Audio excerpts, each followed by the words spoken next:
नमस्कार मेरे प्यारे दोस्तों, स्वागत है आपका आपके अपने यूट्यूब चैनल में।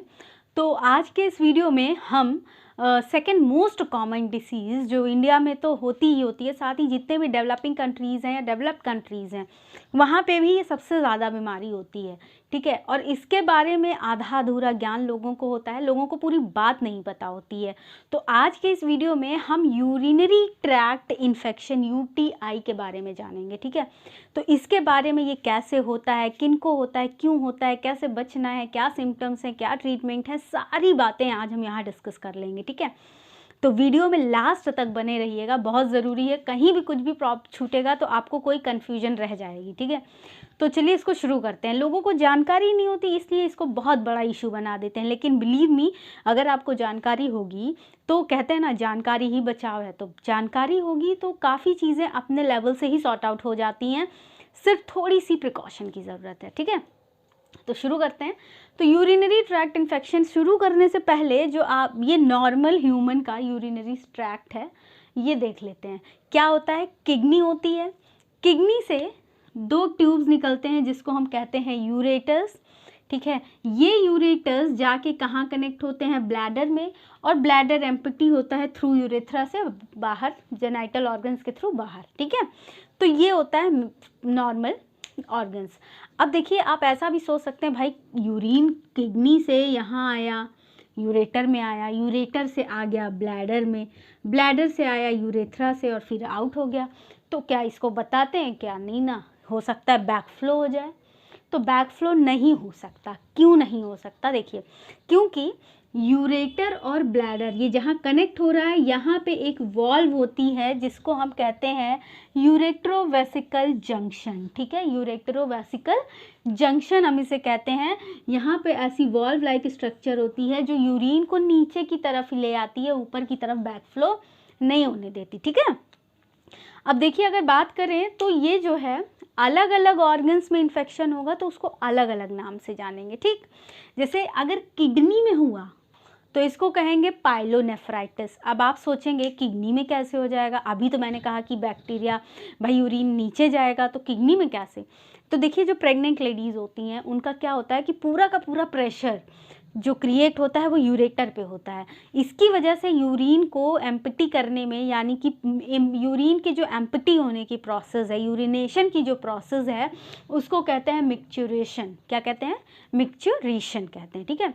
तो यानी कि उनकी जो मिक्चुरेशन की प्रोसेस है, एम्प्टी ब्लैडर को एम्प्टी खाली करने की जो प्रोसेस है वो सही से नहीं हो पाती है, ठीक है। और किडनी में क्या हो जाता है, स्टैग्नेशन ऑफ यूरिन होने लगता है, जिसकी वजह से इन्फेक्शन हो सकता है और उस कंडीशन को कहते हैं पाइलोनेफ्राइटिस, ठीक। फिर अगर ये बैक्टीरिया का इन्फेक्शन ब्लैडर में हुआ तो इसको कहेंगे सिस्टाइटिस, और अगर यूरेथ्रा में हुआ तो यूरेथराइटिस, ठीक। हर जगह पे इसके अलग अलग नाम हो जाते हैं। अब देखिए, ऐसा नहीं है कि सिर्फ फीमेल में होता है, मेल्स में भी होता है फ्रेंड, मेल और फीमेल दोनों में होता है। लेकिन बस एक छोटी सी बात यह है कि फ़ीमेल में ज़्यादा होता है। क्यों? क्योंकि फीमेल्स के ये जो ब्लैडर का साइज़ होता है ये बहुत छोटा होता है, वहीं मेल में ब्लैडर का साइज़ बड़ा होता है। फीमेल के ब्लैडर का साइज़ छोटे होने की वजह से बैक्टीरिया जब एंटर करते हैं बॉडी में या आते हैं तो क्या होता है, वहीं रह जाते हैं और वहाँ उनको ग्रो करने के लिए अच्छा खासा माहौल मिलता है, छोटी जगह होने की वजह से। तो इसलिए ये फीमेल में ज़्यादा होता है। अब देखिए, मिक्चुरेशन ही एक ऐसी प्रोसेस है, मिक्चुरेशन ही एक ऐसी प्रोसेस है कि जो भी बैक्टीरिया इंटेस्टाइन में हैं, ठीक है, बैक्टीरिया भाई हमारे अंदर ही हैं, जो भी बैक्टीरिया इंटेस्टाइन में है वो वहीं ना रह जाएं। तो मिक्चुरेशन के प्रोसेस के थ्रू, यानी यूरिनेशन के प्रोसेस के थ्रू सारे बैक्टीरिया को बाहर निकाल देता है बॉडी, ठीक है, इसी प्रोसेस में। तो अब देखिए, मैंने क्या बताया कि फीमेल्स का ब्लैडर छोटा होता है मेल के कंपैरिजन में, इसलिए फीमेल में ये बीमारी ज़्यादा होती है मेल्स के कंपैरिजन में। अब मेल्स में होते हैं क्या, प्रोस्टेट ग्लैंड। तो प्रोस्टेट ग्लैंड से कंटिन्यू जो सिक्रीशन होता रहता है, ये क्या करते हैं, ये बैक्टीरिया को इनिबिट कर देते हैं, ख़त्म कर देते हैं, ठीक है। तो ये, और बाकी जो मेल्स और फीमेल्स के अपने अलग अलग इम्यून सिस्टम होते हैं और इम्यून सिस्टम की अपनी अलग अलग काबिलियत होती है किसी चीज़ से लड़ने की, तो वो तो बहुत इंपॉर्टेंट रोल प्ले करता है, ठीक है। तो ये एक नॉर्मल सा चीज़ हुआ। अब देखिए, रिस्क फैक्टर की हम बात कर लेते हैं, किनको हो सकता है। तो सबसे बड़ी बात जिनको हो सकता है वो उनको है कि जो कम पानी पीते हैं, ठीक है। तो अगर आप कम पानी पीते हैं तो ये बहुत बड़ा इशू है। तो कम पानी तो पीना ही नहीं है, क्योंकि जब आप पानी पिएंगे तो मिक्सचुरेशन की प्रोसेस जितनी फ्रीक्वेंसी के संग होगी, बैक्टीरिया उतनी तेज़ी से बॉडी से फ्लश आउट हो जाते हैं, ठीक है। तो सिर्फ यही एक कॉन्सेप्ट है। अगर आपके पास बेसिन है, पानी आप तेज़ी से खोलेंगे बेसिन में तो उतनी ही तेज़ी से निकलेगा भी। ठीक उसी तरह से जितना आप पानी पिएंगे आपकी बॉडी उतना निकालने की कोशिश करेगी, और जब निकलेगा तेज़ी से निकलेगा तो फ्लश तेज़ी से होगा और सारे बैक्टीरिया वॉश आउट होके बाहर, ठीक है। तो पानी तो बहुत ज़्यादा पीना है। अब देखिए क्या है पुअर हाइजीन। पुअर हाइजीन क्या है कि किसी भी पब्लिक टॉयलेट को यूज़ कर लेना, किसी भी जगह पे वॉशरूम जाना, ये एक बहुत ही गंदी आदत है, ठीक। कई दिन पुराने कपड़े पहना, अंडरगारमेंट्स कई दिन पुराने पहनना, तो पूरा पुअर हाइजीन जो है बहुत इंपॉर्टेंट चीज़ है। इसकी वजह से तो पक्का यूटीआई हो जाएगा। अब बैड यूरिनरी हैबिट्स, बैड मतलब आपको अभी यूरिन जाना है तो मतलब जाना है, इसका मतलब ये नहीं कि उसको आप रोकिए, क्योंकि आप रोकेंगे तो पानी जहाँ भी इकट्ठा होता है गंदा पानी वहाँ पे बैक्टीरिया पनपते हैं।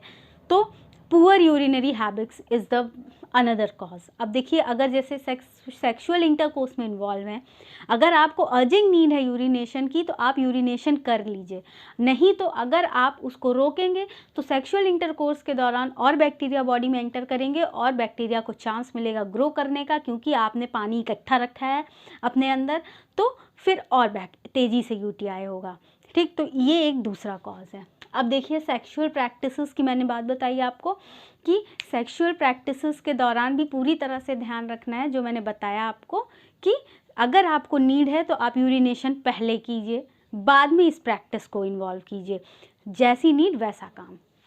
अब कॉन्ट्रासेप्शन, कुछ लोग जो है स्पर्मेटिसाइडल कॉर्ड वगैरह लगा के कॉन्ट्रासेप्शन करते हैं।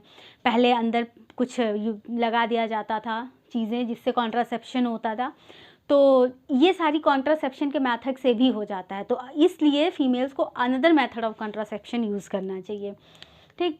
अब देखिए यूरिन स्टैग्नेशन, जो मैंने एक बात बताया, अगर लगी है तो तुरंत जाइए, और जाइए भी कहाँ, साफ़ जगह पे, क्योंकि पुअर हाइजीन भी एक कॉज है। तो साफ़ जगह नहीं है तो एटलीस्ट फ्लश करके तो आप जाइए, लेकिन बिना फ्लश किए मत जाइए, ठीक है। अब न्यूरोजेनिक ब्लैडर मतलब ऐसे पेशेंट जिनको पार्किंसन है, अल्जाइमर है, तो उनमें भी यूरिनेशन में प्रॉब्लम होती है, तो उनको भी समझ में नहीं आता, क्योंकि उनके दिमाग को सिग्नल नहीं पहुंचता कि कब ब्लैडर को एम्पटी करना है। तो न्यूरोजेनिक कंडीशन उसको कहते हैं, ठीक है। न्यूरोजेनिक कंडीशन की इस बीमारी की वजह से ये ब्लैडर में प्रॉब्लम मतलब यूरिनेशन में प्रॉब्लम आ रही है, तो नहीं जाएंगे तो फिर वही सेम कंडीशन, यूरिन स्टैग्नेशन होगा तो यूटीआई होगा। फिर आइए यूरो कैथेटर। अब यूरो कैथेटर उनको लगाया जाता है जिनको यूरिन में प्रॉब्लम होता है, तो अगर यूरो कैथेटर लगा है तो भी हो सकता है यूटीआई, ठीक है। अब डायबिटीज़ मेलाइटिस की अगर बात करें तो भाई देखिए बैक्टीरिया का प्रिय भोजन है, आपके बॉडी में मीठा रहेगा तो बैक्टीरिया ग्रो करेगा। तो डायबिटीज़ मेलाइटिस के पेशेंट्स अगर डायबिटीज़ कंट्रोल में नहीं है तो फूड खाएंगे, फूड कन्वर्ट होगा एनर्जी में, शुगर में, ग्लूकोज में, और फिर वो क्या होगा, और वो आपके बैक्टीरिया का प्रिय भोजन है, उसको बैक्टीरिया खाएंगे और आपकी बॉडी में बैक्टीरिया ग्रो करेगा, फिर वो धीरे धीरे इन्फेक्शन किडनी में पहुँचेगा, किडनी से आपके यूटीआई में पहुँच जाएगा। तो ये एक अनदर कॉज है। फिर रिकरिंग यूटीआई, कुछ फीमेल्स होती हैं जिनका यूटीआई हर 2 महीने 3 महीने पे हो ही जाता है, तो ये एक कंडीशन है रिकरिंग यूटीआई। भाई आप इतने सिम्टम्स नहीं लेके चलेंगे तो रिकरिंग यूटीआई होने के चांसेस हैं। नेक्स्ट प्रेगनेंसी के बारे में मैंने आपको बताया कि कैसे प्रेगनेंसी से आपका यूटीआई रिलेटेड है, ठीक है। अब देखिए अगर इसको ट्रीट नहीं किया जाता है, आपने इसको इग्नोर कर दिया, तो इन्फेक्शन कहाँ पहुँचेगा, ब्लड में पहुँचेगा, और उस कंडीशन को कहते हैं सेप्टिसीमिया और बैक्टीरियमिया, ठीक है। सेप्टिसेमिया और बैक्टीरियमिया कहते हैं इसको। अब हम साइंस एंड सिम्टम्स की बात कर लेते हैं। देखिए बहुत इंपॉर्टेंट, कैसे पता चलेगा कि यूटीआई है। तो देखिए क्या होगा कि बार बार अर्जेंट नीड ऑफ यूरिनेशन रहेगी लेकिन यूरिन होगा ही नहीं, ठंड लगेगी, फीवर होगा, बॉडी में पेन होगा, बार बार आप उठ रहे हैं बैठ रहे हैं, उठ रहे हैं बैठ रहे हैं, तो इस वजह से पैरों में दर्द होगा, नसें दर्द होंगी, पैर हाथ बहुत बुरी तरह से पेन होगा और जलन होगी, यूरिन आप जाएंगे थोड़ा सा निकलेगा और बस आपको लगेगा अभी जाना है लेकिन होगा ही नहीं। तो ये इसके साइंस एंड सिम्टम्स है। पेट में पेन होना, लोअर एब्डोमेन में, ठीक है, ये सारे इसके साइंस एंड सिम्टम्स है। और अगर आप थोड़ा सा ऑब्जर्व करेंगे तो यूरिन में क्लाउडी डिस्चार्ज होगा, ठीक है, ऐसा लगेगा कुछ वाइट वाइट सा है। तो ये एक दूसरा सिम्टम्स भी है जो क्लोज्ड ऑब्जर्वेशन, अपने खुद के ऑब्जर्वेशन से पता चलता है, ठीक है। आप देखेंगे तो उसमें क्लाउडी क्लाउडी सा डिस्चार्ज दिखेगा आपको। फिर हम डायग्नोसिस की बात करें तो भाई डॉक्टर डायग्नोस कैसे करेगा? आपने इतने सारे सिम्टम्स बताए, अब उनको डायग्नोसिस भी तो करना है। तो डायग्नोसिस वो करेंगे यूरिन कल्चर से। यूरिन लेंगे, उसको स्टोर करेंगे और लैब में भेजेंगे उसके कल्चर के लिए। 24 आवर्स तक बैक्टीरिया ग्रो करवाएंगे और फिर देखेंगे कि कौन सा बैक्टीरिया है यूटीआई के लिए। अब उस बैक्टीरिया को जब डिटेक्ट कर लेंगे तो अब वो बैक्टीरिया किस एंटीबायोटिक्स के लिए रिस्पॉन्स करेगा, इसका टेस्ट होगा एंटीबायोग्राम से, ठीक है। इसका टेस्ट किससे होगा? एंटीबायोग्राम से। भाई बैक्टीरिया है, हो सकता है किसी एंटीबायोटिक के लिए रिएक्ट करे, किसी के लिए ना करे, तो ये पता करना कि कौन से एंटीबायोटिक्स इस बैक्टीरिया पे काम करेंगे, इसके लिए एंटीबायोग्राम है, ठीक। कौन सी दवा। फिर ट्रीटमेंट पे आ जाते हैं। तो देखिए ट्रीटमेंट तो इसका एंटीबायोटिक्स है। नॉर्मल यूटीआई जो होता है मैं आपको बता देती हूँ 3 से 7 दिन में ठीक हो जाता है, ठीक है। और एंटीबायोटिक्स का कोर्स 3 दिन नहीं तो 7 दिन पूरा करना ही चाहिए, ठीक। तो 3 से 7 दिन में ठीक हो जाता है। लेकिन जैसे कि रिकरिंग यूटीआई की बात मैंने बताई आपको कि किसी लेडीज़ को 3 महीने 4 महीने में हो ही जा रहा है, बार बार हो रहा है, तो उस कंडीशन में 6 महीने तक एंटीबायोटिक्स की थोड़ी स्लो डोज उनको चलानी पड़ती है। तो अब देखिए मैं आपको और एक इम्पॉर्टेंट चीज़ बताती हूँ, लेकिन उससे पहले फ्रेंड्स मैं आपसे एक रिक्वेस्ट करना चाहूँगी कि यूट्यूब पे हमारा एक और चैनल है 10 डायरेक्शन न्यूज़ के नाम से, जिसका डिस्क्रिप्शन में मैं लिंक शेयर कर रही हूँ। प्लीज़ एक बार उस चैनल को भी विज़िट कीजिए और उसे भी सब्सक्राइब कीजिए, ठीक है। तो अब देखिए यूटीआई की बात जहाँ चल रही है तो मैं आपको बता देती हूँ कि ये सारे जो है एंटीबायोटिक्स हैं। मैंने आपको क्या बताया कि अगर रिकरिंग का केस है, हर बार हो ही जा रहा है। अब रिकरिंग के केस में एक इम्पॉर्टेंट बात ये ध्यान रखनी है कि अल्ट्रासाउंड ज़रूर होना चाहिए, ठीक है। किडनी का कहीं ऐसा तो नहीं ऑर्गन्स में कोई प्रॉब्लम हो रही है, कुछ ज़्यादा इन्फेक्शन स्प्रेड हो गया है, तो ये सारी चीज़ें अल्ट्रासाउंड्स के थ्रू ही पता चलेगी, ठीक है, इमेजिंग टेक्निक्स के थ्रू। तो अब देखिए अगर रिकरिंग का केस है, बार बार हो रहा है, तो एंटीबायोटिक्स की जो नॉर्मल 3 से 7 दिन वाली डोज थी उससे बहुत ही कम, थोड़ी छोटी डोज 6 महीने तक फीमेल को चलाते रहेंगे और 6 महीने के बाद फिर स्टॉप करेंगे। फिर देखेंगे कि रिकरिंग नहीं होगा। जनरली ऐसा ट्रीटमेंट हो जाता है, बहुत आराम से सही होता है, बशर्ते आपको ये सारे हाइजीन मेंटेन करने। कई बार ऐसा हो जाता है कि यूरिन में ब्लड आ जाता है, तो ये भी यूटीआई का ही सिम्टम है, ठीक है। एक आध ड्रॉप ब्लड आ गया, कुछ भी हो गया, तो ये भी यूटीआई के सिम्टम्स में ही आता है। और मैं बता देती हूँ मेल्स में यूटीआई होता है, कभी कभी ऐसा हो जाता है स्टोन वगैरह आ जाता है, ठीक है। तो स्टोन की वजह से उनको यूटीआई हो जाता है, क्योंकि स्टोन है तो स्टोन ने रास्ता ब्लॉक कर रखा है, ब्लॉक किया है, स्टैग्नेशन होगा। यूरिन स्टैग्नेशन मतलब इकट्ठा होना, तो स्टैग्नेशन होगा तो यूटीआई फिर हो जाएगी। तो मेल्स में भी ये कंडीशन होती है, ठीक है। अब एंटीबायोटिक्स की बात अगर करें तो देखिए बहुत एंटीबायोटिक्स हैं, लेकिन आपको अपने हिसाब से नहीं, डॉक्टर्स के अकॉर्डिंग लेनी है। और प्रेग्नेंट लेडीज़ को तो बहुत इंपॉर्टेंट है कि उनका यूटीआई ट्रीटमेंट होना चाहिए, अदरवाइज़ ये कॉन्जेनाइटल हो जाएगा, बच्चे को भी हो जाएगा। तो उनको एंटीबायोटिक्स ऐसे नहीं देना है, क्योंकि बहुत सारी एंटीबायोटिक्स प्रेगनेंसी में सेफ़ नहीं होती हैं। तो बिना डॉक्टर्स के परमिशन के कुछ भी नहीं लेना देना है, ठीक है। अब मैं आपको फूड के बारे में भी थोड़ा सा बता देती हूँ कि क्या खाना है। तो देखिए जब अगर यूटीआई की कंडीशन में है, आपको हो गई है यूटीआई, तो आपको कोई भी ऐसा खाना नहीं खाना है जिससे आपकी यूटीआई और वर्सन हो। ऐसा खाना खाना है जिससे काम डाउन हो, रिलैक्स फील हो, क्योंकि यूटीआई वाली कंडीशन बहुत ही हरासमेंट वाली कंडीशन होती है। तो उसमें आपको क्या खाना है, देखिए दही मत खाइए आप। हाँ, उसमें गुड बैक्टीरिया होते हैं, लेकिन जब आपके बैक्टीरिया ने आपको हमला कर ही दिया है तो अब आप गुड बैक्टीरिया क्या करेंगे। अभी कुछ मत खाइए, दही नहीं खाना है आपको, कोई भी कोई भी खट्टी चीज़ नहीं खानी है आपको। जनरली बिना मसाले वाली चीज़ों को खाना है, और दाल ज़्यादा से ज़्यादा आप कंज्यूम कर सकते हैं, अच्छा लगेगा आपको दाल पिएंगे तो। और आपको खीरा वगैरह खाना है, स्पाइसी चीज़ें नहीं खानी है, तीखा कुछ नहीं खाना है, कोई खट्टा नहीं, कोई चाय नहीं, कोई कॉफ़ी नहीं, कुछ भी नहीं, ठीक है। कोई मौसम्बी का जूस नहीं, संतरे का जूस नहीं, जब तक आप एंटीबायोटिक्स ले ना लें और रिलीफ ना हो जाए, अदरवाइज़ कंडीशन वर्सन हो जाएगी और टॉलरेट नहीं हो पाएगी चीज़ें, ठीक है। तो ये सारे कुछ सिम्टम्स हैं। मैं ये नहीं कहूँगी कि यही चीज़ फॉलो कीजिए, हर किसी की बॉडी अलग रिस्पॉन्स करती है, इम्यून सिस्टम की बातें हैं यहाँ पे, ठीक है। तो लेकिन जनरली अगर ये चीज़ें आप अवॉइड करेंगे तो शायद आपको बहुत हेल्प मिलेगी, ठीक है।